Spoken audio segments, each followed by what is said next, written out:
Le respect ne se mendie pas, il se prend, même en altitude. Une hôtesse presse la passagère de ranger son sac. Elle refuse. Le commandant annonce « décollage imminent ». Mais une tension glaciale empêche l'avion de bouger. Ce jour-là, dans un avion plein à craquer, le sac d'une femme blanche a bloqué plus qu'un simple passage. Il a dévoilé un préjugé. Et réveillé une vérité que personne n'attendait. Le PDG noir qui prenait place n'était pas prêt à s'effacer. Et le monde allait le voir. Abonnez-vous maintenant, cliquez sur le bouton j'aime, et dites-nous en commentaire de quel pays vous regardez cette vidéo. Si vous avez des histoires puissantes, vraies ou inspirantes à nous proposer, partagez-les en commentaire. On lit toutes et certaines pourraient être transformées en vidéo. Votre vécu peut toucher des milliers de personnes. Le sac qui en disait long. Le vol AF746 était prêt pour l'embarquement. Première classe, cabine luxueuse, sourire poli. Le calme habituel d'un matin d'affaires. Mais au siège 1A, un détail dérangeait l'harmonie. Un sac en cuir crème, d'une marque prestigieuse, trônait là, fièrement posé, comme un marqueur de territoire. Il bloquait à moitié l'accès au siège 1B. D'en bas, Kane s'avança dans l'allée centrale, tirant sa valise élégante, son regard droit, posé, mais méfiant.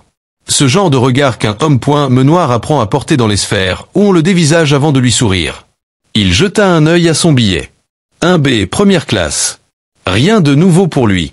PDG d'une entreprise cotée au Nasdaq, conférencier invité à Paris sur l'inclusion et les nouvelles technologies. Ce siège, il ne l'avait pas gagné au hasard. Il l'avait conquis. Mais quand il s'approcha pour s'installer, la femme au siège 1 leva les yeux, et les roula immédiatement. « Excusez-moi, vous êtes sûr que c'est votre siège ?» Pas un sourire. Pas une hésitation. Seulement ce ton, sec, froid, automatique. Le genre de ton qui classe les gens avant de les connaître. Elle ne bougea pas son sac. Pire, elle le poussa légèrement vers son voisin, comme pour dire « vous n'avez rien à faire ici ». D'en bas garda son calme. Il pointa discrètement son billet. 1B. Première classe. Elle croisa les bras. Ah. Étonnant. Un mot. Un seul.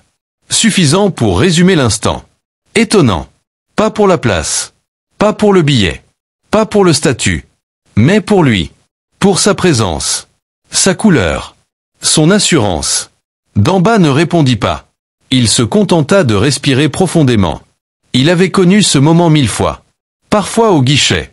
Parfois dans une réunion. Aujourd'hui, c'était à 10 000 mètres d'altitude.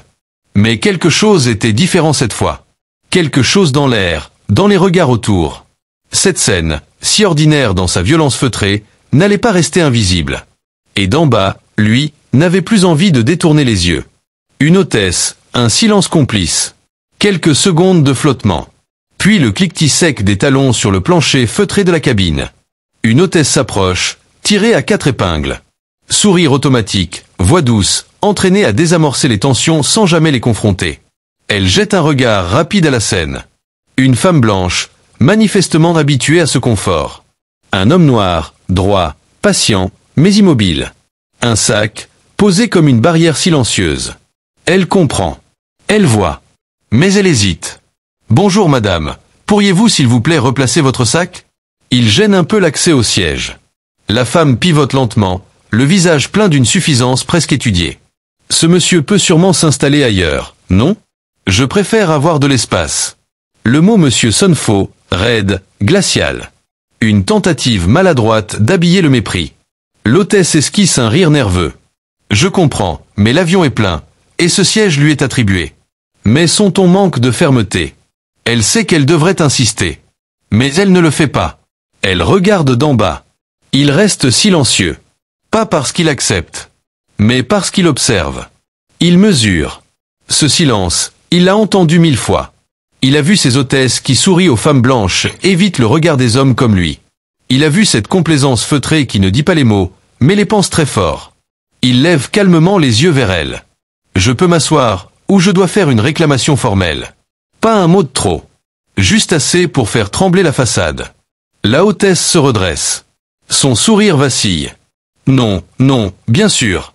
Je vais demander à madame de déplacer son sac. Mais elle ne le fait pas. Elle attend. Espérant peut-être que la femme cède d'elle-même. Mais celle-ci croise les bras, obstinée. Elle ne touche pas au sac. Elle regarde ailleurs, comme si d'en bas était une erreur d'arrière-plan. Et autour d'eux, Tout le monde sent que quelque chose dépasse ce simple conflit de place. Ce n'est plus une histoire de sac. C'est une ligne invisible qui se trace. Entre ce que certains croient mériter et ce que d'autres doivent sans cesse prouver. Les passagers observent, puis se divisent. Le silence s'épaissit. Pas un mot, pas un geste, mais des regards. Des dizaines de regards. Certains curieux, d'autres fuyants. Quelques-uns, honteusement complices. Dans la cabine feutrée de la première classe, l'élégance fait place à l'inconfort. 3 rangées derrière, une femme lève lentement son téléphone. Elle filme, discrètement, le visage partiellement caché derrière le siège devant elle. Ce qu'elle capte, ce n'est pas seulement une injustice. C'est un instant brut, une vérité nue, un homme noir empêché de s'asseoir là où il a payé pour être. À droite, un couple échange à voix basse. Il devrait s'imposer, non, oui, mais il ne veut sûrement pas faire de vagues. Faire de vagues. 2 mots qui résument toute une vie. On attend de lui le calme, la patience, la hauteur, même quand on l'humilie. Plus loin, un homme d'affaires détourne le regard et met ses écouteurs. Il ne veut pas s'en mêler. Ce n'est pas son histoire. Ce n'est jamais leur histoire, jusqu'à ce qu'elle les touche. Mais une jeune hôtesse stagiaire, debout dans le couloir, ne peut s'empêcher de froncer les sourcils. Elle fixe la scène, la mâchoire tendue. Elle est nouvelle, formée à respecter les procédures. Et pourtant, quelque chose en elle se révolte. Et pendant ce temps, d'en bas reste debout. Son regard balaie la cabine. Il ne cherche pas le soutien. Il cherche la vérité.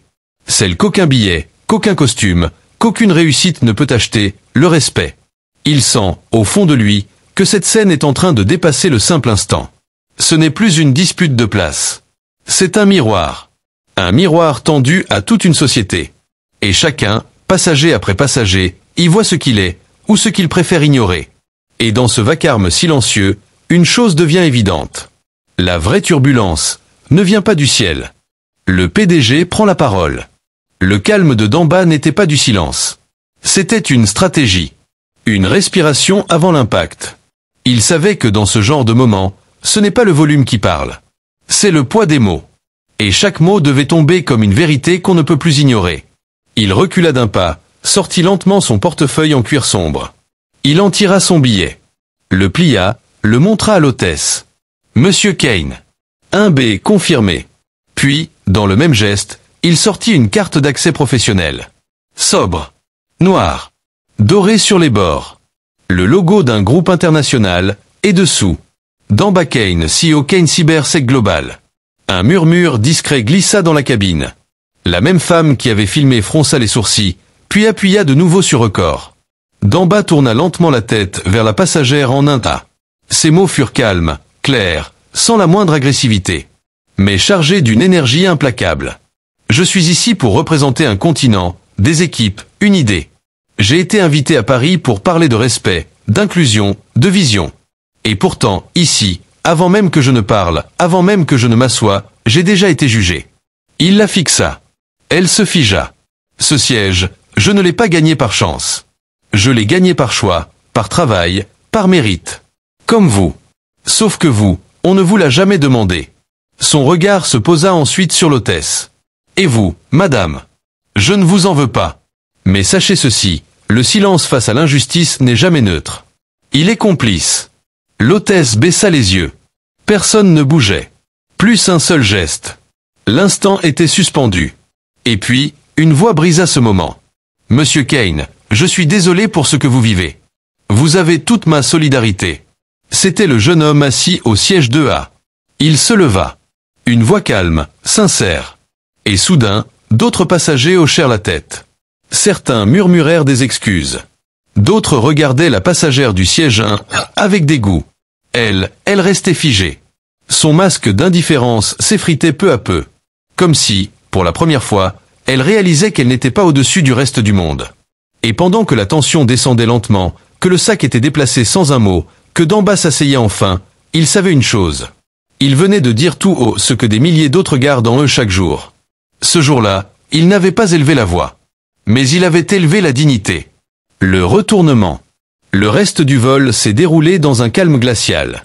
La passagère du 1A n'a plus prononcé un mot. L'hôtesse évitait les regards. Et d'en bas, lui, a simplement sorti son ordinateur, comme si tout cela ne l'avait pas touché. Mais il le savait. Ce qu'il venait de vivre, ce n'était pas un incident isolé. C'était un écho. Et ce jour-là, ce simple écho allait résonner plus fort que jamais. Car dans la cabine, ce que la femme au rang 4 avait filmé, était déjà en ligne. Le court extrait, à peine 90 secondes, montrait tout. Le mépris. Le silence complice. Et surtout, la dignité calme d'un homme qui ne plie pas. À l'atterrissage à Paris, les téléphones vibrent en cascade. Les premières notifications s'affichent. PDG noir humilié dans un vol, sa réponse met tout le monde d'accord. Respect, la réaction puissante de Dan Bacane à 10 000 mètres d'altitude. La vidéo fait des millions de vues en quelques heures. Et ce n'est que le début. À la sortie de l'aéroport, une équipe de journalistes l'attend. D'en bas, surpris, garde sa ligne. Pas de colère, pas de vengeance. Je n'ai pas voulu exposer qui que ce soit, dit-il calmement. Mais parfois, quand le silence devient une prison, la vérité, elle, trouve sa sortie seule. La passagère, elle, est rapidement identifiée. Sur les réseaux, la pression monte. Son nom circule, son entreprise est taguée des milliers de fois. Dans l'après-midi, un communiqué officiel tombe. La société XY se désolidarise des propos et comportements discriminatoires de Madame B. Nous avons ouvert une enquête interne. Elle perd son poste. Ses comptes en ligne sont désactivés. Mais ce n'est pas de la haine que Dan Bacane cherche. Ce n'est pas sa victoire. Car pour lui, la vraie justice n'est pas dans les sanctions. Elle est dans ce que les gens retiennent. Et cette fois-ci, les gens ont vu. Ils ont entendu. Et ils se sont reconnus. Des milliers de messages affluent. Des hommes, des femmes, noirs, arabes, asiatiques, racontent à leur tour les humiliations polies, les regards déplacés, les silences imposés. Et tous, sous la même vidéo, répètent une même phrase. Merci d'avoir parlé. Merci de ne pas être resté assis, même quand on vous refusait votre siège. Le message derrière le siège. Ce sac. Ce simple sac. Un accessoire posé sur un siège, dans une cabine silencieuse. Mais dans cette histoire, il était bien plus qu'un objet. Il était un symbole. Un rappel cruel de ces frontières invisibles que certains dressent encore. Ce sac, posé là comme un obstacle physique, résumait des siècles d'obstacles sociaux. Il disait sans parler, ici, ce n'est pas pour toi. Mais ce jour-là, d'en bas ne l'a pas enjambé. Il ne l'a pas contourné. Il l'a confronté. Non pas par colère, mais par présence. Par fermeté. Par constance. Par silence habité. Et ce message-là, que personne ne voulait vraiment entendre, a fini par résonner. Car en refusant de reculer, il a permis à d'autres de s'avancer. Dans les jours qui suivent, ce n'est plus seulement une vidéo virale. C'est un électrochoc. Des entreprises ouvrent des discussions internes sur les discriminations passives. Des formations sont lancées. Des conférences sont modifiées pour intégrer l'événement. Et partout dans le monde, des voix s'élèvent, non pas pour condamner, mais pour raconter. Des témoignages affluent. Des récits longtemps tus. Des douleurs anciennes qui trouvent enfin un espace pour exister. Un agent de bord sénégalais témoigne. Moi aussi, j'ai regardé ailleurs, trop de fois. Merci de m'avoir réveillé. Une cadre noire publie sur LinkedIn. J'ai pleuré en voyant la vidéo. Car c'est moi. C'est mon histoire. Mais racontée avec la dignité que je n'ai jamais osé porter jusqu'au bout. Et au cœur de tout cela, d'en bas reste discret. Il ne fait pas de tour des plateaux. Il ne cherche pas la lumière. Il se contente d'écrire une phrase, sobre, sur ses réseaux. Ce n'était qu'un siège. Mais parfois, un siège devient un combat. Et un combat devient un réveil. Car dans cette histoire, il n'y avait pas de cri. Pas de violence. Juste un refus. Un refus de s'effacer. Et ce refus-là a réveillé bien plus de conscience qu'aucun discours n'aurait pu le faire. Ce que l'histoire a changé. Le monde a continué de tourner. Les avions ont repris leur vol. Les journaux ont parlé d'autres scandales. Et comme toutes les vagues, l'émotion médiatique a fini par redescendre. Mais quelque chose, quelque part, n'a plus jamais été comme avant. Dans un collège d'Abidjan, une enseignante projette la vidéo en classe. Elle n'y voit pas une polémique. Elle y voit une leçon. Regardez bien, dit-elle à ses élèves. Ce n'est pas un homme qui s'énerve. C'est un homme qui tient debout, dans une société qui voulait le voir assis. Voilà la vraie force. À Tokyo, lors d'une conférence sur le leadership éthique, le nom de Dan Bacane est cité comme exemple de courage silencieux. Pas pour sa réaction, mais pour sa posture.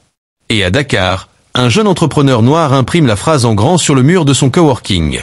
Je ne prends plus de place. Je reprends la mienne. D'en bas, lui, est retourné à sa vie, à ses dossiers, à ses avions. Mais les regards ont changé. Pas parce qu'il est devenu célèbre, mais parce qu'il a rétabli un équilibre invisible. Il reçoit des lettres, des messages, des remerciements, et parfois, des confessions, comme celle de cette hôtesse, la stagiaire du vol, qui lui écrit en privé. Je n'ai rien dit ce jour-là, mais j'ai tout vu. Et depuis, je ne travaille plus de la même manière. Merci de m'avoir ouvert les yeux sans me les arracher. Et ce sac qui bloquait le passage. Il n'était qu'un objet. Mais il est devenu mémoire. Mémoire d'un moment où un homme a refusé de céder, non par orgueil, mais par nécessité. Parce qu'en réalité, il ne se battait pas pour ce siège. Il se battait depuis ce siège. Pour tous ceux à qui on a appris à se lever, même quand ils avaient payé pour s'asseoir. Et au fond, il n'a rien gagné ce jour-là. Il n'a humilié personne. Il n'a pas crié victoire. Mais il a semé un rappel. Le respect n'est pas une faveur. C'est un droit.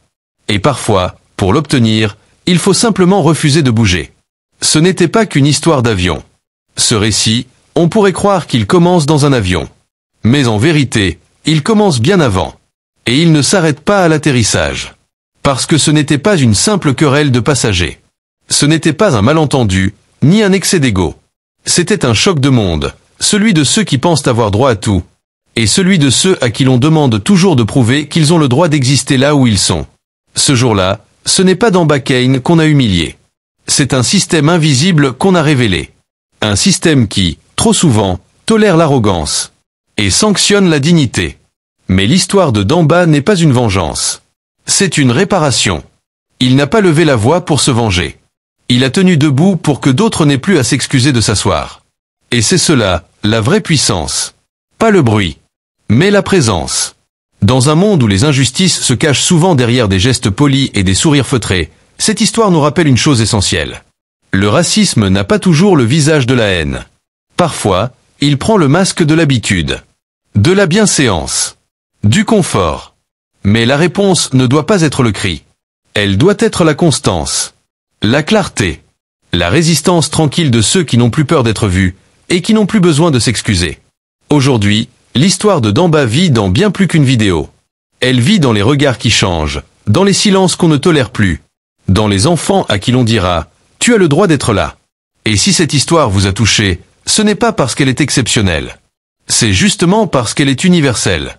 Elle parle à chacun. Elle parle de nous.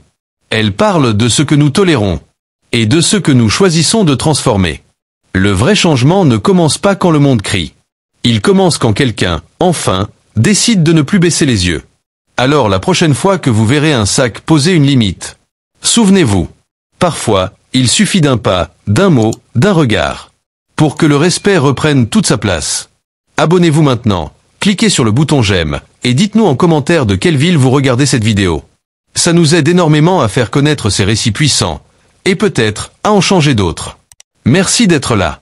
Merci de faire partie de celles et ceux qui écoutent l'humain derrière l'invisible.